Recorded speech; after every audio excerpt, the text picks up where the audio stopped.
مذهب ما حضرت امام اعظم رحمت الله علیه در 7 چیز در رمضان مکروه است. در یادتان گیره. معنی مکروه خوب نیست. روزدار باید از این خوش نگه دارد، چی مرد و چی زن، چی پسر چی دختر. یکم ذوق الشیء و مزغه بلا عذر. خایدن چیزه در رمضان بچه های خجروجی بچه نخواهی، در رمضان سقیچ نخواهی، در رمضان اگر تا ضرورت نشود نان خایده یا غذا خایده برای کودکای خرسال تا نتید. زیرا خایدنی چیزه، چشیدنی چیزه در رمضان مکروه است. زیرا شما اگر سقیچ خایدی است یا جیوچک خایدی است، یگان کس اگر بینه میگیم این پاد روز خور بدای. شاید وای پاد نگویو دانی من این کلمه آمد. گفتم که من آدمی عصبی هستم، معذرت میخواهم.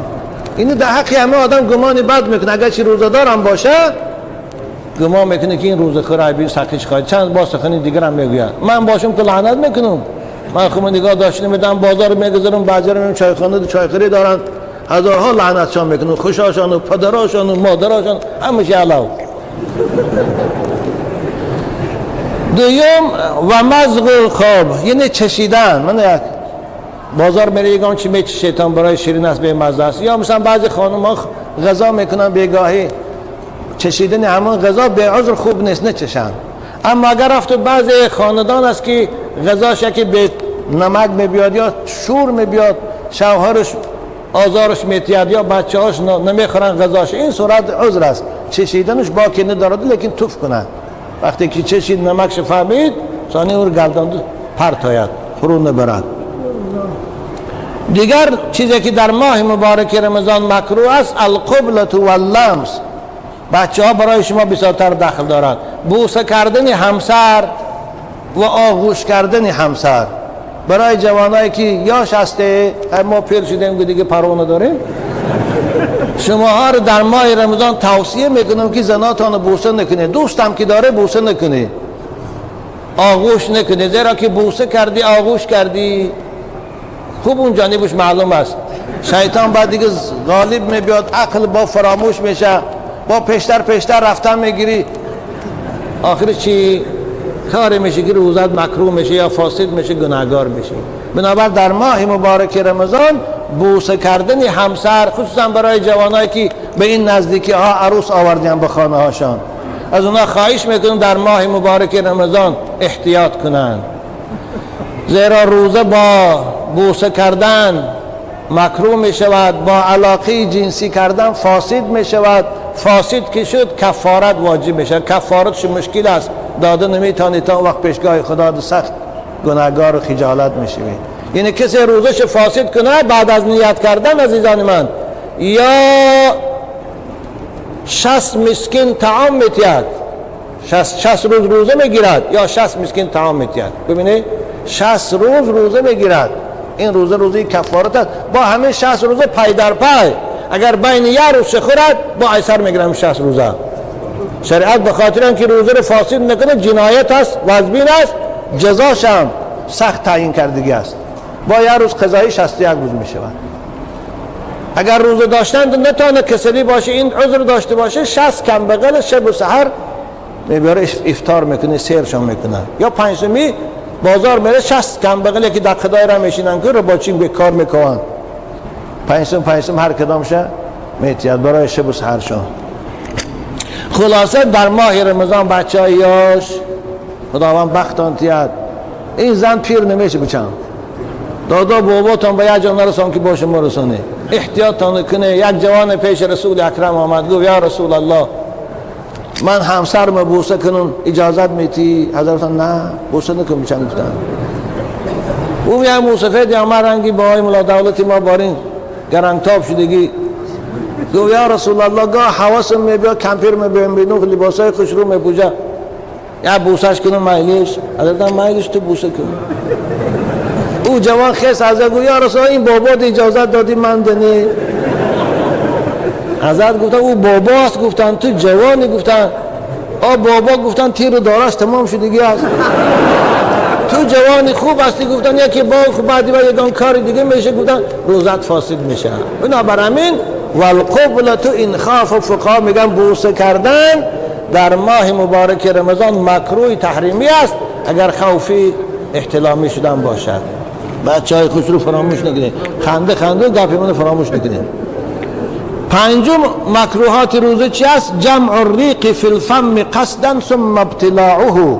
من یک خلادان توف شد در دهان جمع میکنه پر کشید با فرو میبرن یک پیاله آب میشه. این هم خوب نیست. توف فرو بردن کم کم باکی ندارد در ماه رمضان، اما جمعش کنی خیلی شود و با پر کنی فرو بریش، این هم فقها مکروه میگویند.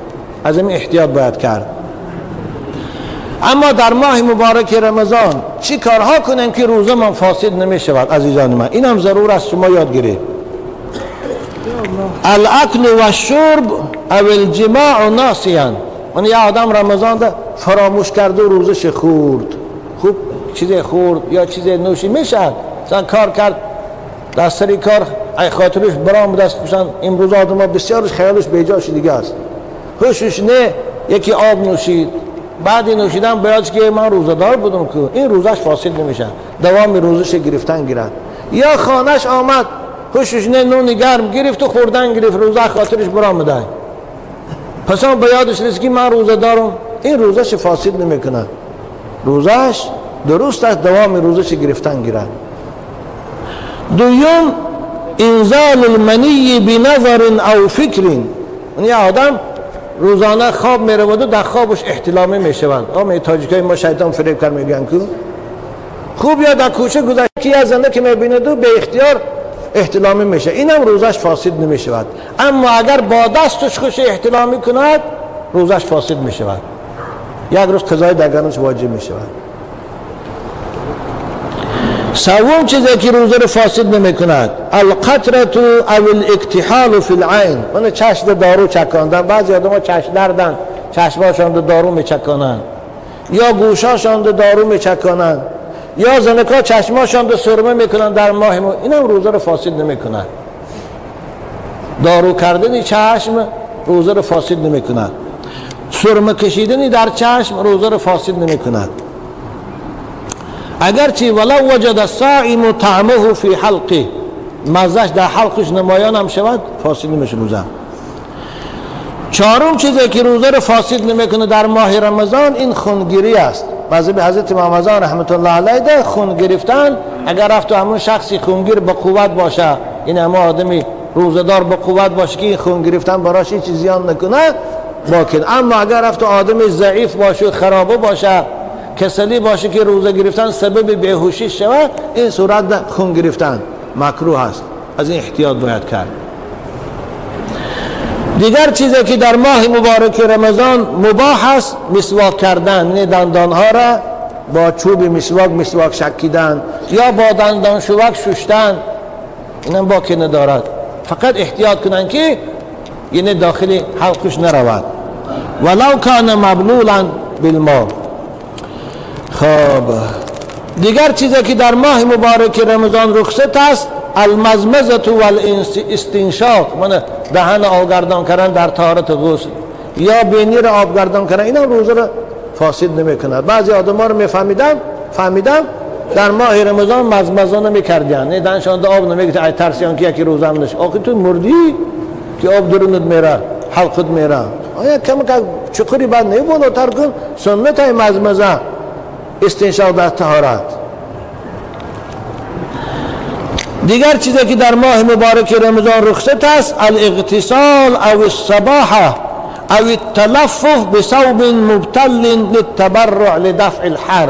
مثلا این زمان خیلی گرم است، در ماه رمضان آبازی کردن یا در لب دریای رفته دریای خنک در شناوری کردن، سباحت و شناوری در دریا رو میگن، اغتسالش خانه در سر آب ریختن، یا اینکه یا لطه عدیال تر میکنی در بدنت پیچانی به خاطر چی؟ حرارتی هوا بلند است، گرم میشی، به راحت میشی، اینم باکی ندارد.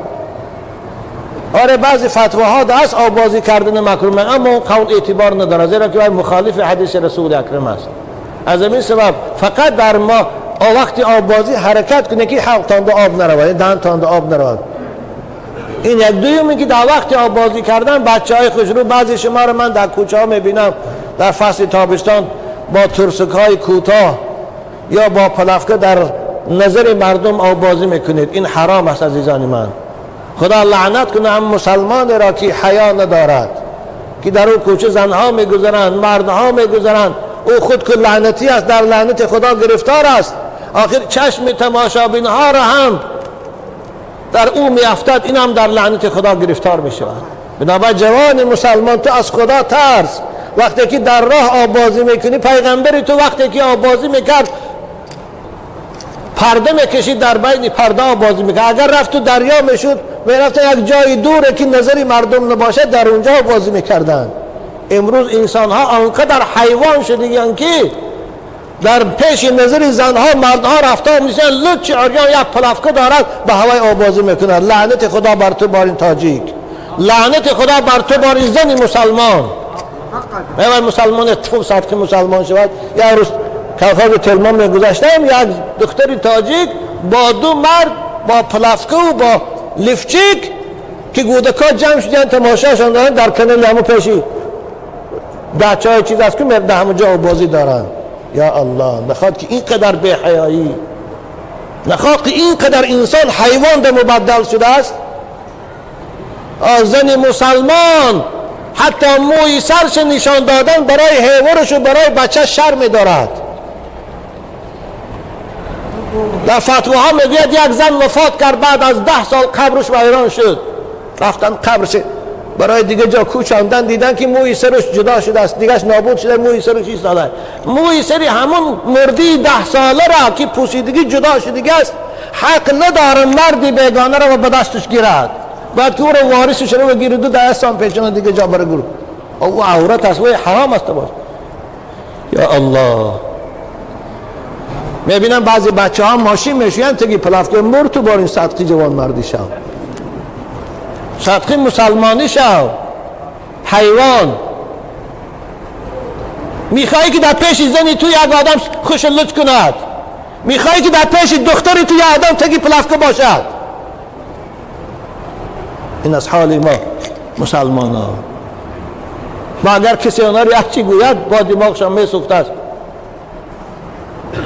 صدقی جوان مردی شو، لعنت خدا بر تو.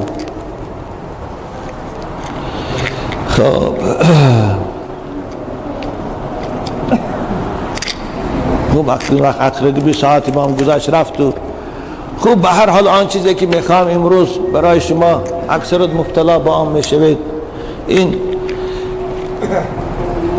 اوکال کردن است در ماه مبارک رمضان. آیا اوکال روزه را فاسد میکند یا نه؟ نه، نمیکند. هر قدر نوع اوکالی که باشد، خواه از گوش میکنید، یعنی اوکال ویتامین، ای دنبه، از بازو، خواه اوکالایی که مثلا خون میدهد، اوکال خوندهی، هر نوع اوکالی که باشد روزه را فاسد نمیکند.